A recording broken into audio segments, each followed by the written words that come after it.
श्रीगणेशावतारे स्तोत्रम्। श्रीगणेशाय नमः। आङ्गिरस उवाच अनन्ता अवताराश्च गणेशस्य महात्मनः न शक्यते कथां वक्तुं मया वर्षशतैरपि। संक्षेपेण प्रवक्ष्यामि मुख्यानां मुख्यतां गतान्। अवताराश्च तस्याष्टौ विख्यातान् ब्रह्मधारकान्। वक्रतुण्डावतारश्च देहिनां ब्रह्मधारकः। मत्सरासुरहन्ता स सिंहवाहनगः स्मृता। एकदन्तावतारो वै देहिनां ब्रह्मधारकः। मदासुरस्य हन्ता स आखुवाहनगः स्मृतः। महोदर इति ख्यातो ज्ञानब्रह्म प्रकाशकः। मोहासुरस्य शत्रुर्वै आखुवाहनगः स्मृतः। गजाननः सविज्ञेयः सांख्येभ्यः सिद्धिदायकः। लोभासुरप्रहर्ता च मोषकगः प्रकीर्तितः। लम्बोदरावतारो वै क्रोधसुरनिबर्हणः। आखुगः शक्तिब्रह्मा सन् तस्य धारक उच्यते। विकटो नाम विख्यातः कामासुरप्रदाहकः। मयूरवाहनश्चायं सौरमात्मधरः स्मृतः। विघ्नराजावतारश्च शेषवाहन उच्यते। ममासुरप्रहन्ता स विष्णुब्रह्मेति वाचकः। धूम्रवर्णावतारश्च भीमानासुरनाशकः। आखुवाहनतां प्राप्तः शिवात्मकः स उच्यते। एतेष्टौ ते मया प्रोक्ता गणेशांसा विनायकाः। येषां भजनमात्रेण स्वसब्रह्म प्रधारकाः। स्वानन्दवासकारी स गणेशानः प्रकथ्यते। स्वानन्दे योगिभिर्दृष्टो ब्रह्मणि नात्र संशयः। तस्यावताररूपाश्च अष्टौ विघ्नहरणः स्मृताः। स्वानन्दभजनेनैव लीलास्तत्र भवन्ति। माया तत्र स्वयं लीना भविष्यति सुपुत्रका। संयोगे मौनभावश्च समाधिः प्राप्यते जनेः। अयोगे गणराजस्य भजनेनैव सिद्ध्यते। मायाभेदमयं ब्रह्म निवृत्तिः प्राप्यते परा। योगात्मक गणेशानो ब्रह्मणस्पतिवाचकः। तत्र शान्तिः समाख्याता योगरूपा जनः कृता। नानाशान्तिप्रभेदश्च स्थाने स्थाने प्रकथ्यते। शान्तीनां शान्तिरूपा सा योगशान्तिः प्रकीर्तिता। योगस्य योगता दृष्टा सर्वब्रह्म सुपुत्रका। न योगात् परमं ब्रह्म ब्रह्मभूतेन लभ्यते। एतदेव परं गुह्यं कथितं वत्सतेऽखिलं। भज त्वं सर्वभावेन गणेशं ब्रह्मनायकम्। पुत्रपौत्रादिप्रदं स्तोत्रम् इदं शोकविनाशनम्। धनधान्यसमृद्ध्यादि प्रदं भावि न संशयः। धर्मार्थकाममोक्षाणां साधनं ब्रह्मदायकम्। भक्तिदृढकरं चैव भविष्यति न संशयः। अनन्ता अवताराश्च गणेशस्य महात्मनः न शक्यते कथां वक्तुं मया वर्षशतैरपि। संक्षेपेण प्रवक्ष्यामि मुख्यानां मुख्यतां गतान्। अवताराश्च तस्याष्टौ विख्यातान् ब्रह्मधारकान्। वक्रतुण्डावतारश्च देहिनां ब्रह्मधारकः। मत्सरासुरहन्ता स सिंहवाहनगः स्मृता। एकदन्तावतारो वै देहिनां ब्रह्मधारकः। मदासुरस्य हन्ता स आखुवाहनगः स्मृतः। महोदर इति ख्यातो ज्ञानब्रह्म प्रकाशकः। मोहासुरस्य शत्रुर्वै आखुवाहनगः स्मृतः। गजाननः सविज्ञेयः सांख्येभ्यः सिद्धिदायकः। लोभासुरप्रहर्ता च मोषकगः प्रकीर्तितः। लम्बोदरावतारो वै क्रोधसुरनिबर्हणः आखुगः शक्तिब्रह्मा सन् तस्य धारक उच्यते विकटो नाम विख्यातः कामासुरप्रदाहकः मयूरवाहनश्चायं सौरमात्मधरः स्मृतः विघ्नराजावतारश्च शेषवाहन उच्यते ममासुरप्रहन्ता स विष्णुब्रह्मेति वाचकः धूम्रवर्णावतारश्च भीमानासुरनाशकः आखुवाहनतां प्राप्तः शिवात्मकः स उच्यते एतेष्टौ ते मया प्रोक्ता गणेशान् सा विनायकाः येषां भजनमात्रेण स्वसब्रह्मप्रधारकाः स्वानन्दवासकारी स गणेशानः प्रकथ्यते स्वानन्दे योगिभिर्दृष्टो ब्रह्मणि नात्र संशयः तस्यावताररूपाश्च अष्टौ विघ्नहरणः स्मृताः स्वानन्दभजनेनैव लीलास्तत्र भवन्ति माया तत्र स्वयं लीना भविष्यति सुपुत्रका संयोगे मौनभावश्च समाधिः प्राप्यते जनेः अयोगे गणराजस्य भजनेनैव सिद्ध्यते मायाभेदमयं ब्रह्म निवृत्तिः प्राप्यते परा योगात्मकगणेशानो ब्रह्मणस्पतिवाचकः तत्र शान्तिः समाख्याता योगरूपा जनः कृता नानाशान्तिप्रभेदश्च स्थाने स्थाने प्रकथ्यते शान्तीनां शान्तिरूपा सा योगशान्तिः प्रकीर्तिता योगस्य योगता दृष्टा सर्वब्रह्मसुपुत्रका न योगात् परमं ब्रह्म ब्रह्मभूतेन लभ्यते एतदेव परं गुह्यं कथितं वत्सतेऽखिलं भजत्वं सर्वभावेन गणेशं ब्रह्मनायकं पुत्रपौत्रादिप्रदं स्तोत्रम् इदं शोकविनाशनं धनधान्यसमृद्ध्यादि प्रदं भावि न संशयः धर्मार्थकाममोक्षाणां साधनं ब्रह्मदायकं भक्तिदृढकरं चैव भविष्यति न संशयः अनन्ता अवताराश्च गणेशस्य महात्मनः न शक्यते कथां वक्तुं मया वर्षशतैरपि संक्षेपेण प्रवक्ष्यामि मुख्यानां मुख्यतां गतान् अवताराश्च तस्याष्टौ विख्यातान् ब्रह्मधारकान्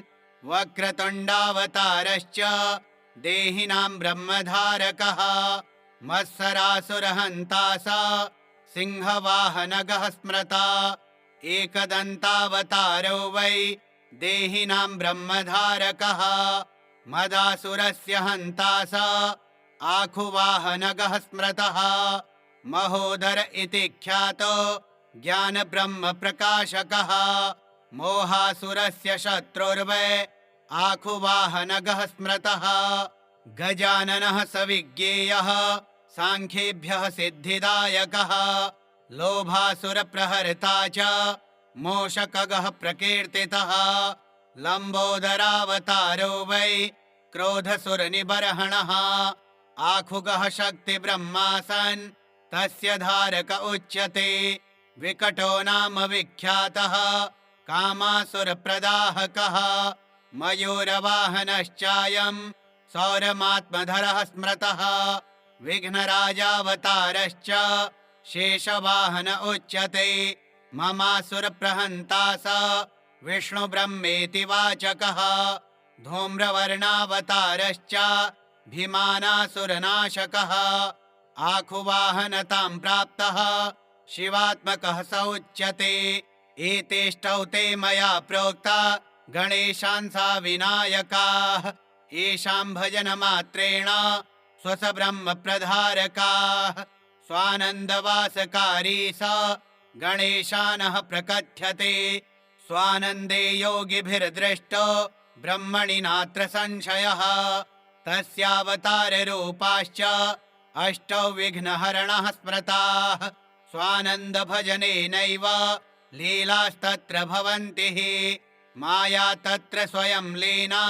भविष्यति सुपुत्रका संयोगे मौनभावश्च समाधिः प्राप्यते जनेः अयोगे गणराजस्य भजनेनैव सिद्ध्यते मायाभेदमयं ब्रह्म निवृत्तिः प्राप्यते परा योगात्मकगणेशानो ब्रह्मणस्पतिवाचकः तत्र शान्तिः समाख्याता योगरूपा जनः कृता नानाशान्तिप्रभेदश्च स्थाने स्थाने प्रकथ्यते शान्तीनां शान्तिरूपा सा योगशान्तिः प्रकीर्तिता योगस्य योगता दृष्टा सर्वब्रह्म सुपुत्रका न योगात् परमं ब्रह्म ब्रह्मभूतेन लभ्यते एतदेव परं गुह्यं कथितं वत्सतेऽखिलं भजत्वं सर्वभावेन गणेशं ब्रह्मनायकं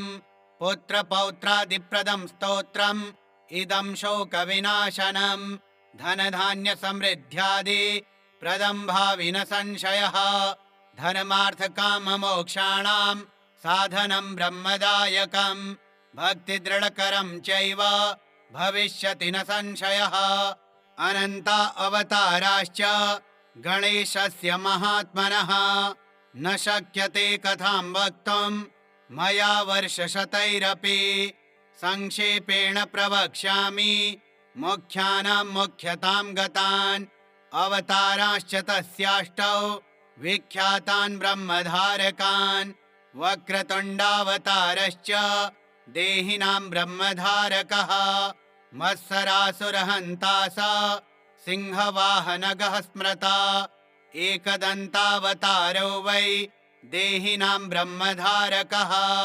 मदासुरस्य हन्ता स आखुवाहनगः स्मृतः महोदर इति ख्यातो ज्ञानब्रह्म प्रकाशकः मोहासुरस्य शत्रुर्वै आखुवाहनगः स्मृतः गजाननः सविज्ञेयः सांख्येभ्यः सिद्धिदायकः लोभासुरप्रहर्ता च मोषकगः प्रकीर्तितः लम्बोदरावतारो वै क्रोधसुरनिबर्हणः आखुगः शक्तिब्रह्मा सन् तस्य धारक उच्यते विकटो नाम विख्यातः कामासुरप्रदाहकः मयूरवाहनश्चायं सौरमात्मधरः स्मृतः विघ्नराजावतारश्च शेषवाहन उच्यते ममासुरप्रहन्ता स विष्णुब्रह्मेति वाचकः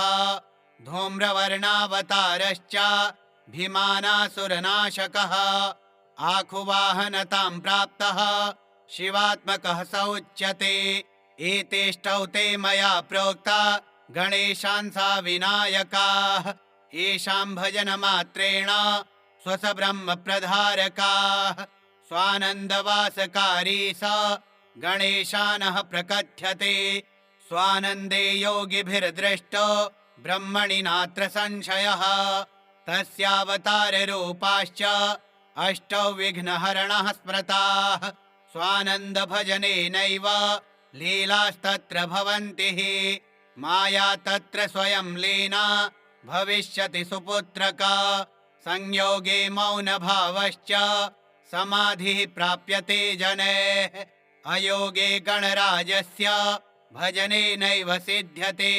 मायाभेदमयं ब्रह्म निवृत्तिः प्राप्यते परा योगात्मकगणेशानो ब्रह्मणस्पतिवाचकः तत्र शान्तिः समाख्याता योगरूपा जनः कृता नानाशान्तिप्रभेदश्च स्थाने स्थाने प्रकथ्यते शान्तीनां शान्तिरूपा सा योगशान्तिः प्रकीर्तिता योगस्य योगता दृष्टा सर्वब्रह्म सुपुत्रका न योगात् परमं ब्रह्म ब्रह्मभूतेन लभ्यते एतदेव परं गुह्यं कथितं वत्सतेऽखिलं भजत्वं सर्वभावेन गणेशं ब्रह्मनायकं पुत्रपौत्रादिप्रदं स्तोत्रम् इदं शोकविनाशनं धनधान्यसमृद्ध्यादि प्रदं भाविन संशयः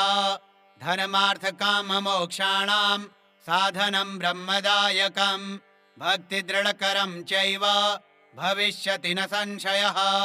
अनन्ता अवताराश्च गणेशस्य महात्मनः न शक्यते कथां वक्तुं मया वर्षशतैरपि।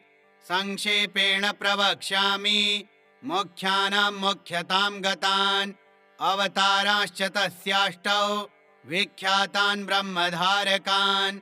वक्रतुण्डावतारश्च देहिनां ब्रह्मधारकः मत्सरासुरहन्ता स सिंहवाहनगः स्मृता। एकदन्तावतारो वै देहिनां ब्रह्मधारकः मदासुरस्य हन्ता स आखुवाहनगः स्मृतः। महोदर इति ख्यातो ज्ञानब्रह्म प्रकाशकः मोहासुरस्य शत्रुर्वै आखुवाहनगः स्मृतः। गजाननः सविज्ञेयः सांख्येभ्यः सिद्धिदायकः लोभासुरप्रहर्ता च मोषकगः प्रकीर्तितः। लम्बोदरावतारो वै क्रोधसुरनिबर्हणः आखुगः शक्तिब्रह्मा सन् तस्य धारक उच्यते। विकटो नाम विख्यातः कामासुरप्रदाहकः मयूरवाहनश्चायं सौरमात्मधरः स्मृतः। विघ्नराजावतारश्च शेषवाहन उच्यते। ममासुरप्रहन्ता स विष्णुब्रह्मेति वाचकः। धूम्रवर्णावतारश्च भीमानासुरनाशकः आखुवाहनतां प्राप्तः शिवात्मकः स उच्यते। एतेष्टौ ते मया प्रोक्ता गणेशान् साविनायकाः येषां भजनमात्रेण स्वसब्रह्म प्रधारकाः। स्वानन्दवासकारी स गणेशानः प्रकथ्यते। स्वानन्दे योगिभिर्दृष्टो ब्रह्मणि नात्र संशयः। तस्यावताररूपाश्च अष्टौ विघ्नहरणः स्मृताः। स्वानन्दभजनेनैव लीलास्तत्र भवन्ति हि माया तत्र स्वयं लीना भविष्यति सुपुत्रका। संयोगे मौनभावश्च समाधिः प्राप्यते जनेः अयोगे गणराजस्य भजनेनैव सिद्ध्यते। मायाभेदमयं ब्रह्म निवृत्तिः प्राप्यते परा। योगात्मकगणेशानो ब्रह्मणस्पतिवाचकः तत्र शान्तिः समाख्याता योगरूपा जनः कृता। नानाशान्तिप्रभेदश्च स्थाने स्थाने प्रकथ्यते। शान्तीनां शान्तिरूपा सा योगशान्तिः प्रकीर्तिता। योगस्य योगता दृष्टा सर्वब्रह्म सुपुत्रका। न योगात् परमं ब्रह्म ब्रह्मभूतेन लभ्यते। एतदेव परं गुह्यं कथितं वत्सतेऽखिलं। भज त्वं सर्वभावेन गणेशं ब्रह्मनायकं।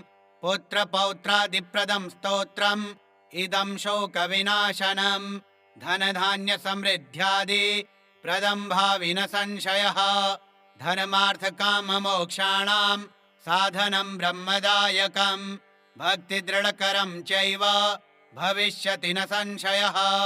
अनन्ता अवताराश्च गणेशस्य महात्मनः न शक्यते कथां वक्तुं मया वर्षशतैरपि।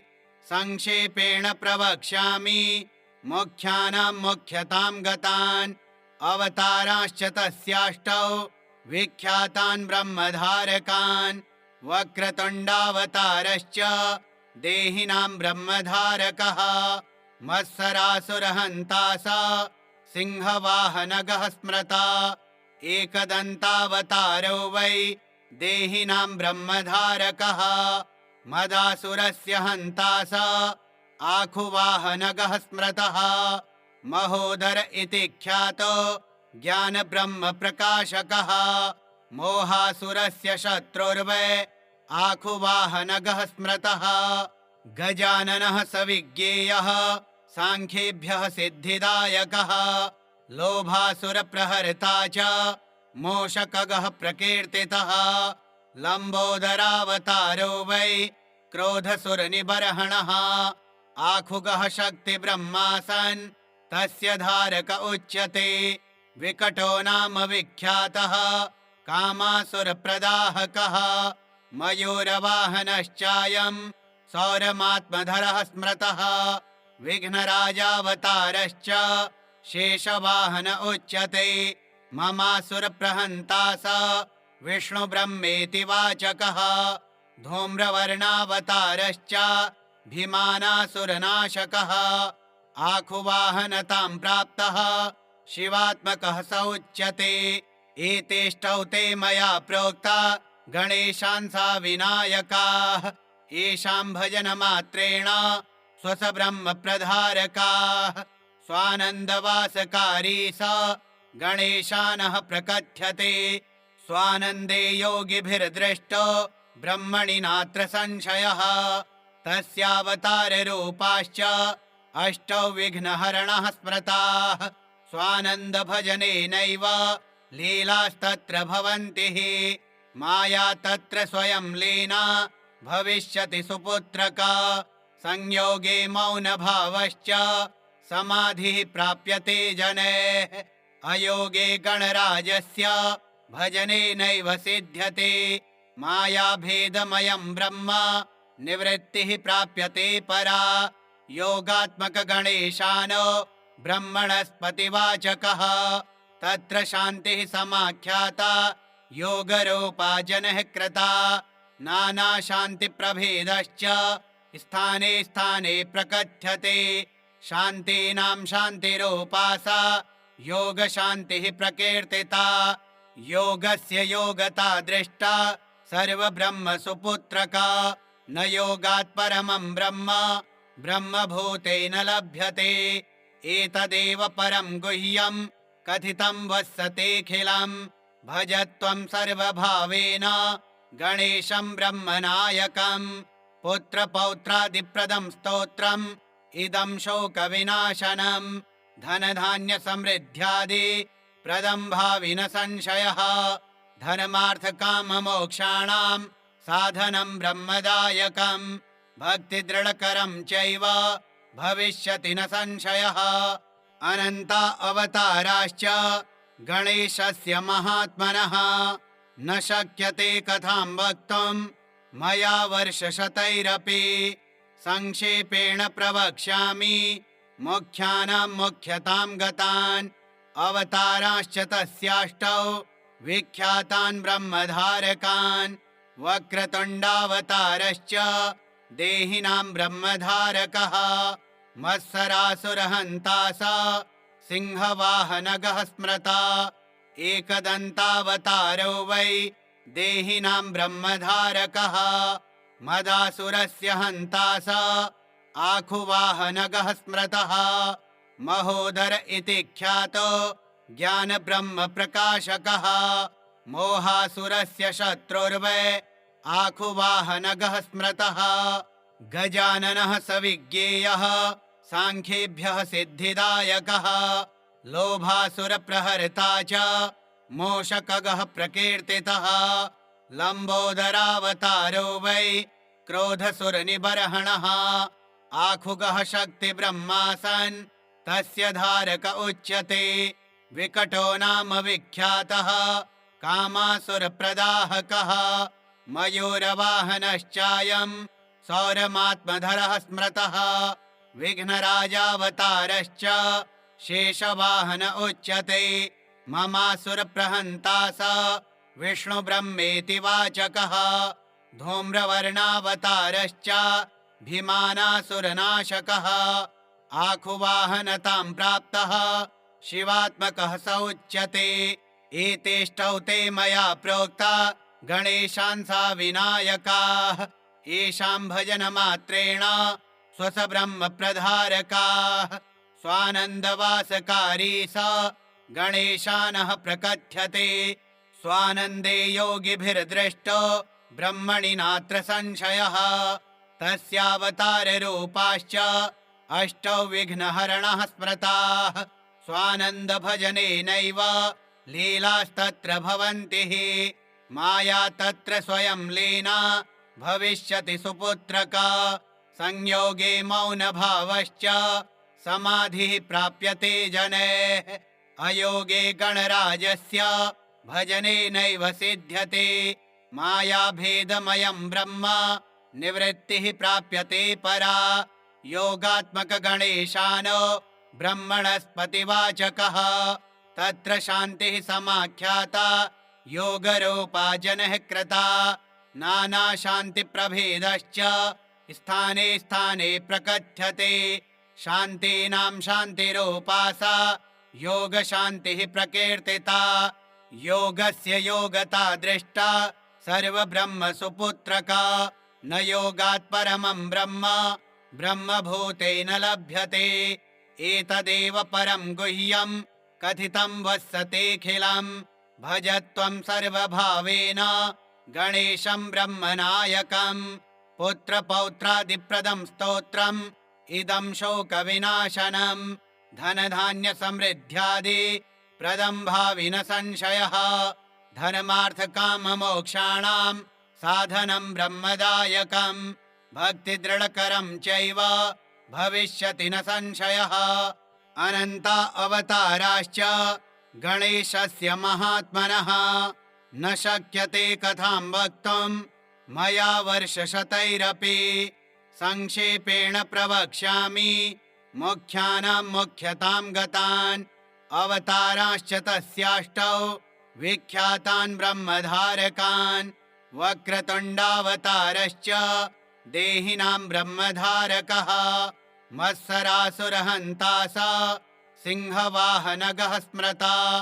एकदन्तावतारो वै देहिनां ब्रह्मधारकः मदासुरस्य हन्ता स आखुवाहनगः स्मृतः महोदर इति ख्यातो ज्ञानब्रह्मप्रकाशकः मोहासुरस्य शत्रुर्वै आखुवाहनगः स्मृतः गजाननः सविज्ञेयः सांख्येभ्यः सिद्धिदायकः लोभासुरप्रहर्ता च मोषकगः प्रकीर्तितः लम्बोदरावतारो वै क्रोधसुरनिबर्हणः आखुगः शक्तिब्रह्मा सन् तस्य धारक उच्यते विकटो नाम विख्यातः कामासुरप्रदाहकः मयूरवाहनश्चायं सौरमात्मधरः स्मृतः विघ्नराजावतारश्च शेषवाहन उच्यते ममासुरप्रहन्ता स विष्णुब्रह्मेति वाचकः धूम्रवर्णावतारश्च भीमानासुरनाशकः आखुवाहनतां प्राप्तः शिवात्मकः स उच्यते एतेष्टौ ते मया प्रोक्ता गणेशांसा विनायकाः येषां भजनमात्रेण स्वसब्रह्मप्रधारकाः स्वानन्दवासकारी स गणेशानः प्रकथ्यते स्वानन्दे योगिभिर्दृष्टो ब्रह्मणि नात्र संशयः तस्यावताररूपाश्च अष्टौ विघ्नहरणः स्मृताः स्वानन्दभजनेनैव लीलास्तत्र भवन्ति हि माया तत्र स्वयं लीना भविष्यति सुपुत्रका संयोगे मौनभावश्च समाधिः प्राप्यते जनेः अयोगे गणराजस्य भजनेनैव सिद्ध्यते मायाभेदमयं ब्रह्म निवृत्तिः प्राप्यते परा योगात्मकगणेशानो ब्रह्मणस्पतिवाचकः तत्र शान्तिः समाख्याता योगरूपा जनः कृता नानाशान्तिप्रभेदश्च स्थाने स्थाने प्रकथ्यते शान्तीनां शान्तिरूपा सा योगशान्तिः प्रकीर्तिता योगस्य योगता दृष्टा सर्वब्रह्मसुपुत्रका न योगात् परमं ब्रह्म ब्रह्मभूतेन लभ्यते एतदेव परं गुह्यं कथितं वत्सतेऽखिलं भज त्वं सर्वभावेन गणेशं ब्रह्मनायकं पुत्रपौत्रादिप्रदं स्तोत्रम् इदं शोकविनाशनं धनधान्यसमृद्ध्यादि प्रदं भावि न संशयः